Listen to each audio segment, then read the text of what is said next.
हम सब कभी न कभी ये जरूर सोचते हैं कि मैं असल में कौन हूं। ये सिर्फ कोई फिलोसॉफिकल सवाल नहीं है, बल्कि इसके पीछे एक पूरा विज्ञान है। तो चलिए आज इसी विज्ञान को समझते हैं और खुद को खोजने के इस सफर पर निकलते हैं। मैं कौन हूँ? ये 3 शब्द सुनने में जितने आसान लगते हैं, इनका जवाब खोजना उतना ही मुश्किल है। ये सवाल सदियों से इंसानों को परेशान करता आया है और शायद यही हमारी पूरी जिंदगी की तलाश का निचोड़ भी है। मनोवैज्ञानिक इस चीज को पहचान का निर्माण कहते हैं। अब ये सुनने में थोड़ा भारी भरकम लग सकता है, पर इसका मतलब सीधा सा है कि अपनी पहचान बनाना कोई एक दिन का काम नहीं है। ये तो एक लगातार चलने वाला एक जटिल सफर है। इस सफर में हम धीरे धीरे अपने मूल्यों, अपने विश्वासों और दुनिया में अपनी जगह को समझते हैं। अच्छा, अगर ये एक सफर है तो जाहिर है हमें एक नक्शे की जरूरत पड़ेगी, है ना? शुक्र है मनोवैज्ञानिक जेम्स मार्शिया ने हमारे लिए एक ऐसा ही नक्शा तैयार किया है। ये एक तरह का फ्रेमवर्क है जो हमें ये समझने में मदद करता है कि हम पहचान बनाने की इस यात्रा में फिलहाल कहाँ खड़े हैं। चलिए इस नक्शे को थोड़ा और करीब से देखते हैं।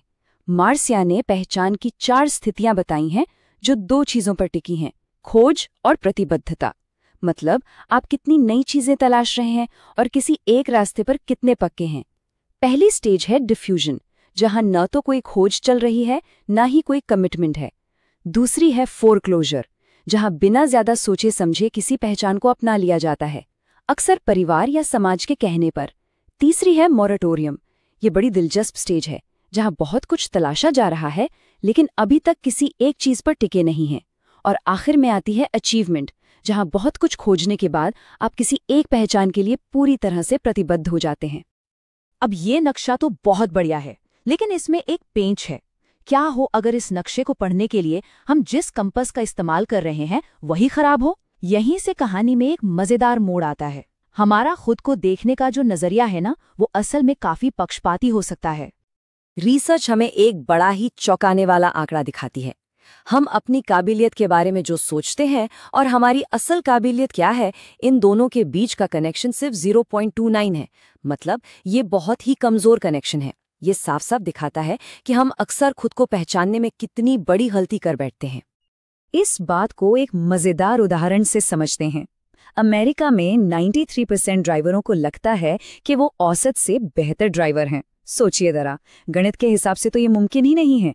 और सबसे कमाल की बात तो ये है कि जिनका एक्सीडेंट हो चुका होता है ना, वो भी खुद को बेहतर ड्राइवर ही मानते हैं। और ऐसा सिर्फ आम लोगों के साथ ही नहीं है। 94% कॉलेज प्रोफेसर्स भी यही मानते हैं कि उनका काम बाकी लोगों से बेहतर है। ये दिखाता है कि खुद को औसत से ऊपर देखने की हमारी आदत कितनी गहरी और आम है। हम सब खुद को थोड़ा बेहतर ही देखना पसंद करते हैं। तो सवाल ये है कि ऐसा होता क्यों है? इसके पीछे एक साइकोलॉजिकल बायस है जिसे सेल्फ सर्विंग बायस कहते हैं। इसका मतलब है कि जब हम सफल होते हैं तो सारा क्रेडिट खुद को देते हैं, लेकिन जब हम फेल होते हैं तो हम किस्मत या हालात को दोष देने लगते हैं। ये हमारे दिमाग का अपनी इमेज को बचाने का एक तरीका है। लेकिन यहाँ एक बहुत ही अजीब बात सामने आती है। रिसर्चर्स ने एक चीज खोजी है जिसे डिप्रेसिव रियलिज्म कहते हैं। पता चला है कि जो लोग खुद को सबसे सही आंकते हैं, वे अक्सर डिप्रेशन का शिकार होते हैं। इसका मतलब ये हुआ कि शायद थोड़ा बहुत खुद को धोखे में रखना हमें खुश और मोटिवेटेड रहने में मदद करता है। शायद खुद की पूरी सच्चाई जानना उतना भी अच्छा नहीं है जितना हम सोचते हैं। तो हम जानते हैं कि हम पक्षपाती हैं, तो अब क्या करें? क्या कोई तरीका है जिससे हम इस धुंधले आईने को साफ कर सके और खुद को बेहतर ढंग से देख सके? जवाब है हाँ, बिल्कुल है। अब हम कुछ ऐसे उपकरणों पर नजर डालेंगे जो हमें एक साफ नजरिया दे सकते हैं। हमारा पहला टूल जापान से आता है, इकिगाई, यानी जीने की वजह। पश्चिम में लोग इसे अक्सर करियर से जोड़कर देखते हैं, लेकिन इसका असली मतलब कहीं ज्यादा गहरा है। ये सिर्फ काम के बारे में नहीं है, बल्कि उन चीजों के बारे में है जो जिंदगी को मकसद और खुशी देती हैं। ये होने और महसूस करने की एक अवस्था है। रिसर्चर मिएको कामिया के मुताबिक इकिगाई की भावना महसूस करने के लिए 7 चीजों का पूरा होना जरूरी है। इसमें शामिल है जीवन से संतुष्टि और लगातार सीखते रहने का एहसास, एक उज्जवल भविष्य की उम्मीद और दूसरों से जुड़ाव भी जरूरी है। साथ ही आजादी महसूस करना, अपनी असली क्षमता को पहचानना और जिंदगी में गहरे अर्थ और मूल्य को समझना भी इसका हिस्सा है।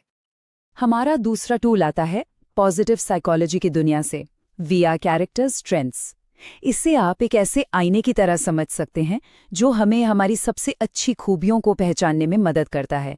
वो ताकतें जो हमें सबसे अलग और ख़ास बनाती हैं, वो भी बिना किसी पक्षपात के।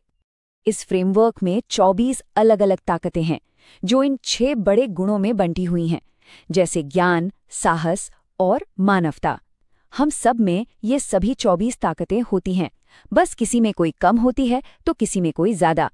और यही कॉम्बिनेशन हमारे व्यक्तित्व को सबसे अनोखा बनाता है। तो हमने इस सफ़र में काफ़ी कुछ देखा।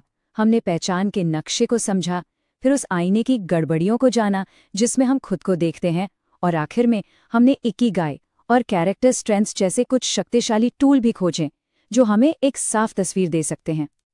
तो आज की इस पूरी बातचीत का सार क्या है? आत्मखोज का रास्ता इन 3 कदमों से बनता है। पहला, पहचान के मनोवैज्ञानिक नक्शे को समझिए। दूसरा, हिम्मत के साथ ये मानिए कि आपका अंदरूनी कंपास हमेशा सही नहीं होता। और तीसरा, उस धुंध को साफ करने के लिए इकिगाई और कैरेक्टर स्ट्रेंथ्स जैसे बाहरी उपकरणों का इस्तेमाल कीजिए। और अब जाते जाते एक आखिरी सवाल, अपनी उन सभी ताकतों के बारे में सोचिए, चाहे वो जिज्ञासा हो, दयालुता हो या बहादुरी। इस हफ्ते ऐसी कौन सी एक ताकत है जिसे आप जानबूझकर इस्तेमाल में लाएंगे? क्योंकि देखिए, खुद को जानना तो सिर्फ शुरुआत है, असली सफर तो खुद को जीने में है।